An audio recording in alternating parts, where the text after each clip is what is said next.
Hello दोस्तों, स्वागत है हमारे चैनल में। आज हम आपके लिए लेकर आए हैं रूट ऑफ ड्रग एडमिनिस्ट्रेशन। जो रूट ऑफ ड्रग एडमिनिस्ट्रेशन है वो बुक में बहुत अच्छे से दिया हुआ है, वो आपको समझ में आ जाएगा आराम से। इसमें से दो इंपॉर्टेंट टॉपिक है, पहला है ट्रांसडर्मल रूट, दूसरा है स्पेशल ड्रग डिलीवरी सिस्टम। ये जो एग्जाम ओरिएंटेड पढ़ा रहा हूँ ना, उसके अकॉर्डिंग मैं आपको ट्रांसडर्मल रूट ही पढ़ा रहा हूँ। इसमें क्या होता है, ड्रग को एडमिनिस्ट्रेशन किया जाता है, वो किया जाता है पैच के रूप में या फिर ऑइंटमेंट के रूप में। तो ये जो पैच और ऑइंटमेंट है, ये क्या करते हैं, सिस्टमिक इफेक्ट देते हैं, सिस्टमिक सर्कुलेशन में जाते हैं सीधे ही और सिस्टमिक इफेक्ट देते हैं। देखो, सिस्टमिक सर्कुलेशन में जाते हैं सीधे ही, तो इसका मतलब ये है कि फर्स्ट पास मेटाबॉलिज्म नहीं होगा इसका। तो इसके एग्जाम्पल कौन कौन से है? एग्जाम्पल के लिए आपके पास ट्रिक है NS ऑन, मतलब नॉर्मल सैलाइन ऑन, कि नॉर्मल सैलाइन है उसको ऑन किया हुआ है। तो देखो, N का मतलब क्या है, निकोटीन, S का मतलब स्कोपोलामिन, O का मतलब एस्ट्रोजन, N का मतलब नाइट्रोग्लिसरीन। उसके बाद आप ये डायग्राम देखो, जो ये वाली है, ये वाली क्या होती है कि आउटर लेयर होती है। इसको क्या करते हैं कि जब पैच को लगाना होता है तो इसको हटा देते हैं। और ये लेयर है ना, इसमें ग्लू टाइप होता है इसमें कुछ, तो ये क्या करती है, बॉडी से चिपक जाती है। और जो ये आप डब्बे देख रहे हैं, ये है रेट कंट्रोलिंग मेम्ब्रेन। तो इससे क्या होता है, कंट्रोल रेट के अकॉर्डिंग ही ड्रग का एडमिनिस्ट्रेशन होता है। और ये जो बाकी जो स्पेस देख रहे हैं, इसमें क्या है, ड्रग भरी हुई है, तो ये इसको बोलते हैं ड्रग रिजर्वायर।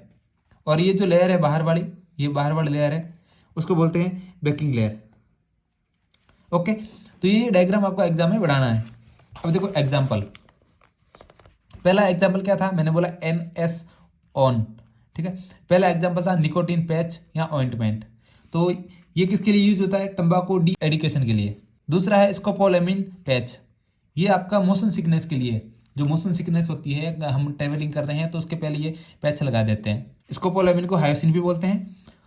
तीसरा एस्ट्रोजन पैच, ये होता है हार्मोन रिप्लेसमेंट थेरेपी के लिए। फोर्थ होता है नाइट्रोग्लिसरीन पैच, ये किसके लिए होता है, प्रोफाइलैक्सिस ऑफ एंजाइना, तो एंजाइना के प्रोफाइलैक्सिस के लिए इसका यूज होता है। पांचवा होता है क्लोनिडीन पैच, फोर होता है हाइपरटेंशन, ये हाइपरटेंशन के लिए होता है। ओके, अब देखो, हमने ट्रांसडर्मल रूट इंपॉर्टेंट क्यों है, इसके क्वेश्चन क्यों आते हैं। देखो, ट्रांसडर्मल रूट है ना, इसके बहुत सारे एडवांटेज है।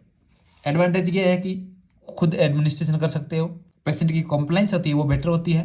अब ड्यूरेशन ऑफ एक्शन प्रोलॉन्ग्ड होगा, क्योंकि उसमें जो रेट कंट्रोलिंग मेम्ब्रेन होती है वो एक कंट्रोल्ड रेट में उसका एडमिनिस्ट्रेशन होता है, एब्जॉर्प्शन होता है, तो फिर ये एक लंबे ड्यूरेशन के लिए वर्क करती है।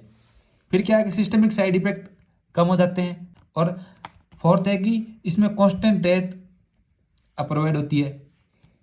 फिफ्थ है, सबसे मेन इंपॉर्टेंट ये है कि फर्स्ट पास मेटाबॉलिज्म बाईपास होता है। जब फर्स्ट पास मेटाबॉलिज्म कब होता है, जब वो जीआईटी के अंदर से पास होती है तब। लेकिन जब जीआईटी के अंदर जा ही नहीं रही है, सीधे सिस्टमिक सर्कुलेशन में जा रही है, तो फर्स्ट पास मेटाबॉलिज्म क्यों होगा। पर इसके कुछ डिसएडवांटेज है, पर ये डिसएडवांटेज बहुत कम है, यानी कि एक्सपेंसिव होती है, तो इतना ज़्यादा मैटर नहीं करता। दूसरा है लोकल इरिटेशन। लोकल इरिटेशन ये है कि जहाँ पे हम आपने पैचेस लगा रखे हैं वहाँ पे थोड़ी बहुत इचिंग हो सकती है, डर्मेटाइटिस हो सकता है, तो रेयर केस में, ठीक है। और तीसरा ये है कि पैच में फॉल अननोटिस्ड, यानी कि जो पैच होते हैं वो अननोटिस गिर सकते हैं। तो आप देखो कि आपने या निकोटिन पैच लगाया है, ठीक है, या फिर नाइट्रोग्लिसरीन पैच लगाया है, तो ये पैच गिर गया, आपको पता ही नहीं लगा। थैंक यू, ये था मोस्ट इंपॉर्टेंट टॉपिक। इसका अगला टॉपिक होगा स्पेशल ड्रग डिलीवरी सिस्टम।